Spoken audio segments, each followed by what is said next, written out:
વડોદરાના મકરપુરા હદ વિસ્તારના તરસાલી શાક માર્કેટ પાસે માનસી જ્વેલર્સ આવેલું છે, જ્યાં આજરોજ વહેલી સવારે તસ્કરોએ ઠંડીનો લાભ લઈ દુકાનના તાળા તોડી આશરે 35 કિલો જેટલા દાગીના લઈ તસ્કરોએ ચોરી કરી ફરાર થયા. વડોદરા શહેરમાં દિવસે ને દિવસે ચોરીના બનાવ બનતા હોય છે. હાલ શિયાળાની સિઝન ચાલતી હોય છે, ત્યારે ઠંડીમાં લોકો સૂતા હોય છે. ત્યારે આજરોજ મકરપુરા હદ વિસ્તારના તરસાલી વિસ્તારમાં માનસી જ્વેલર્સ આવેલું છે, ત્યાં આજરોજ વહેલી સવારે તસ્કરો ત્રાટક્યા હતા. સૌપ્રથમ તેઓએ કેમેરા પર લાલ કલરનો સ્પ્રે મારી દુકાનના તાળા તોડી આશરે 35 કિલો જેટલા સોના ચાંદીના ઘરેણાંની ચોરી કરી તસ્કરોએ પોલીસને પડકાર ફેંક્યો હતો. હાલ મકરપુરા પોલીસની ટીમ તથા FSLની ટીમ પણ ઘટના સ્થળે દોડી આવી હતી. હાલ તસ્કરોને પકડવાના ચક્રો ગતિમાન કર્યા છે.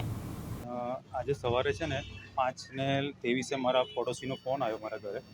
તો મને એમણે કીધું કે તમે દુકાને કોઈક જાળી ખુલેલી હોય ને તાળા તૂટેલા હોય એવું લાગે છે, તું ફટાફટ આવી જા. અને કોઈક 2-3 જણા છે તે ભાગી રહ્યા છે ગાડીમાં, લાલ કલરની ગાડી છે. એટલે હું તૈયારીમાં, હું મારા ફાધરને લઈ અને અમે લોકો 2 જણા તૈયારીમાં આવ્યા. અમે આવ્યા ત્યારે અમારી જાળી એ લોકો તાળા તોડીને પાછી બંધ કરી અને શટર પાડીને જતા રહ્યા. એટલે તાળા તૂટેલા હતા, શટરને વચ્ચેથી કોંસથી ઊંચું કરીને તોડી નાખ્યું હતું અને સાઈડના 2 શટરના તાળા તોડી નાખેલા.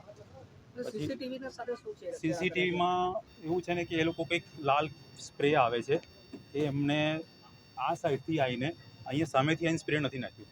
આમ ગોળ કેમેરામાં એવું બતાવે છે, ગોળ ફરીને આવ્યા અને અહીંયાથી જાળીમાંથી હાથ નાખીને સ્પ્રે નાખ્યો છે. એટલે આ કેમેરો બંધ થયો પછી એ લોકો અંદર ઘૂસ્યા. અંદર ઘૂસતાની સાથે પણ એ લોકોને જાણે કેમેરાની જગા ખબર હોય એ રીતના એ લોકોએ પહેલા કેમેરા પર ડાયરેક્ટ સ્પ્રે કર્યો અને પછી આ કેમેરા પર સ્પ્રે કર્યો. દુકાનમાં 2 કેમેરા છે ટોટલ.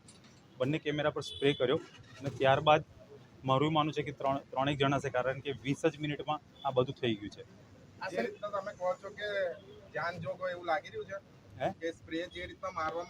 એટલે હું એવું માનું છું કે કોઈ કસ્ટમર હોઈ શકે, કોઈ રેકી કરીને ગયું હોય અગાઉ. બાકી અજાણ્યાનું તો એકદમ એને ખ્યાલ ન હોય કે એક્ઝેક્ટ કઈ જગ્યાએ કેમેરા છે અને શું છે, પણ શ્યોર નથી કોણ હોઈ શકે. સર, કેટલા મુદ્દા માલની ચોરી થઈ છે? લગભગ 35 કિલોની આસપાસ. શું અપેક્ષા રાખો છો પોલીસ પાસે? અમે તો અપેક્ષા એ જ રાખીએ છીએ કે અમારો મુદ્દામાલ મળી જાય, અમારી જીવનભરની પૂંજી છે.